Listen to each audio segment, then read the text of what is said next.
Coach Gary Goff, how you doing today, sir? I'm doing great. Well, what a way to finish the season there. A big win on the final day of the regular season, a victory over Lake Erie College. Coach, 34-14 final score. It was a lot of fun. Yeah, it was. It was good to send our seniors off with a big win. It was a good win for us to have some momentum going into the offseason. Sure. And, it was good to see the team play as a full team. Yeah.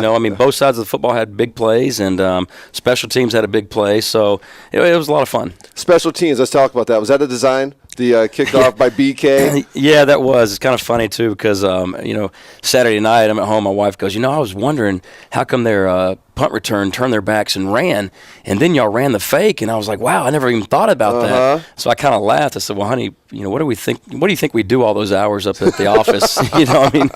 We're watching film. Yeah, we're watching film trying to find, what'll work. But we did. We rehearsed that all week, and Seth made a good run. Now, Seth did look like a kicker while he was running the football. Yeah. I wanted him to go out of bounds after he got about 30 or 40 yards. Yeah, well, he did. We weren't sure up in the press box. We were following the game. As soon as the ball was snapped, you could see they were totally set up for the return. Yeah. Everybody took off, turned their back to Seth, and we weren't sure if that was one of those situations where Seth has that green light where if you see the backs of their jerseys and you can get the first down, go. But you gotta take care of it yourself. No, we don't give them the green light on that. But we did notice throughout the week that every time they put two returners back, that they were trying to set up a wall, and they would really turn their backs to the punter and go. So we just had him delay there for about a 3 count and then take off, and I think he chased the defense for probably 30 or 40 yards before they realized he never kicked it. Yep, so. It was a great play, and as you said, the seniors came out, and it was great to send them everything those kids have been through in the 4 years that they've been here, just the last couple with you, for them to be able to leave with a positive note on their final game in a Tiffin University Dragon uniform had to be something special for them. It was, and I tell you what, we had those 10 seniors out there, and they've been here through a lot. Yeah. They've seen a lot of coaches come and go. They've seen some, not so great seasons.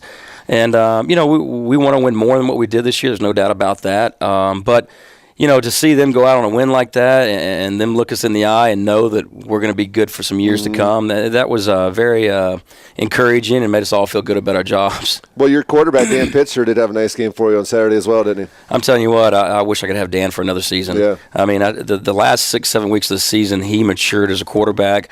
The team really started to follow him. He became that leader that the team needed, especially on the offensive side of the ball. And it was fun to see him during, in between drives, go over there with the offensive line and talk to them and point some things out or get their feedback. And, that's some things that, we were missing early on. And he stepped in that position, did a great job all season. Yeah, it was really nice to see him at the end of the game as well when he took the game ball over and handed it to his father. That had to be a very special moment for the two of them. Yeah, I think they might have come one game prior to this, but, his parents usually don't come to a lot of football games because it's about an 8 or 9 hour drive. Yeah. But, it was good meeting them. I can see where Dan gets his, his attributes. And I told him that, hey, Dan's a great person, and I'd love for him to coach for me one day. Well, you had a couple of receivers have some big games for you as well. A couple of kids will be back next year. One, sophomore Marcus Beerham, who we had a chance to talk to earlier this year in the Gary Goff program. 8 catches, 150 yards, and a couple touchdowns. That's 2 games back-to-back that Marcus has really put together nice ball games. Yeah, Coach Reese has been telling me for a couple weeks now that Marcus is an outside receiver. And, after the last 2 weeks of performances, one against Ashland and then Lake Erie, he's right. I think he is an outside receiver. But, Marcus got us going there in the first quarter. The opening drive, we went down on a 12-play drive, 75 yards, and we found Marcus in the end zone there, and he really, got the ball rolling for us. And he continued to do that throughout the game. He had, 8 catches, 150 yards, and 2 touchdowns. Yeah, an opening drive, 12 plays, 75 yards, as Coach said, took 4 minutes and 43 seconds off the clock, and the Dragons got off to an early 7-0 lead.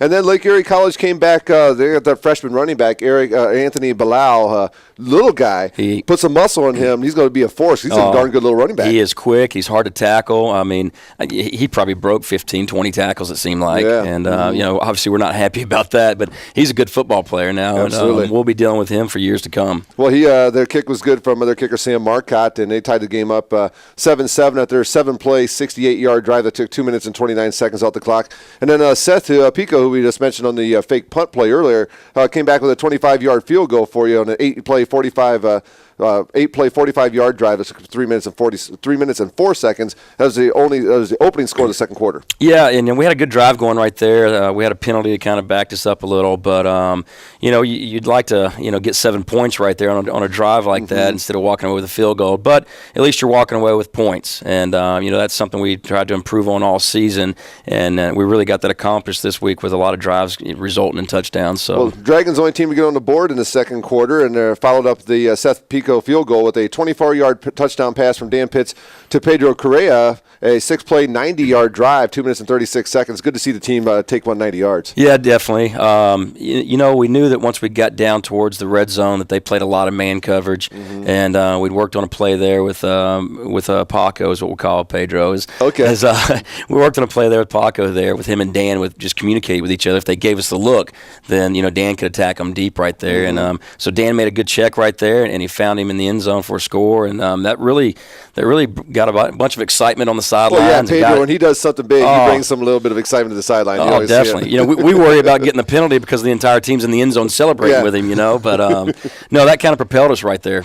And then the next touchdown drive took one play, 69 yards, 13 seconds. It was a Marcus Beerham 69-yard touchdown pass from Dan Pitts. Yeah, we're a big screen team. There's no secret about that. And, we noticed that, we'd thrown about 8 or 9 screens prior to that drive right there.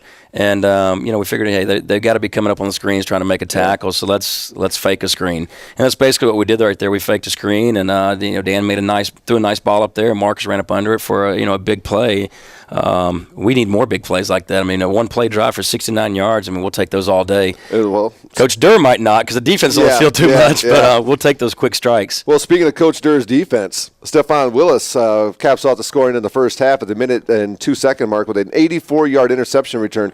Talk about exciting play, man. Up in the press box, that was so much fun to watch. He had his blockers out in front of him. He made a couple guys miss, and just an exciting, fantastic play from a really young football player. I tell you what, Stephon Willis is going to be a force to reckon with. Oh, I think so, too. He has a knack for the football.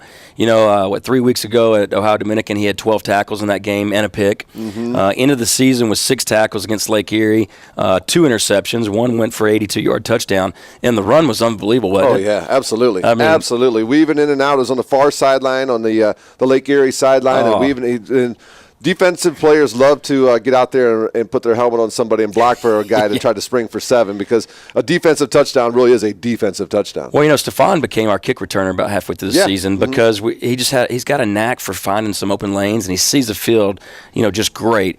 And, then about the same time, he won the starting position back there at safety. And I tell you what, he has not looked back. I can't wait to get that young man in the weight room, too. Because he looks like a freshman right now, but I tell you what, he plays like a senior. He's one player that we were talking about during the broadcast on Saturday who has really made big strides the second half of the season. He said ever since he won that starting position, he's ran with it. Well, you know what? He's developed into a little bit of a leader with for us as well.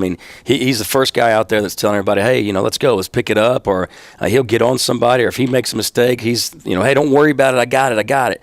So it's good to see some of our young guys step into those positions because, again, this football team needs that. We've got talent. We just need a few leaders to step up for us. Well, that made the score 31-7. Dragons with a lead going into the half, and you had to feel pretty good when you addressed your kids at halftime with a 24-point lead. Well.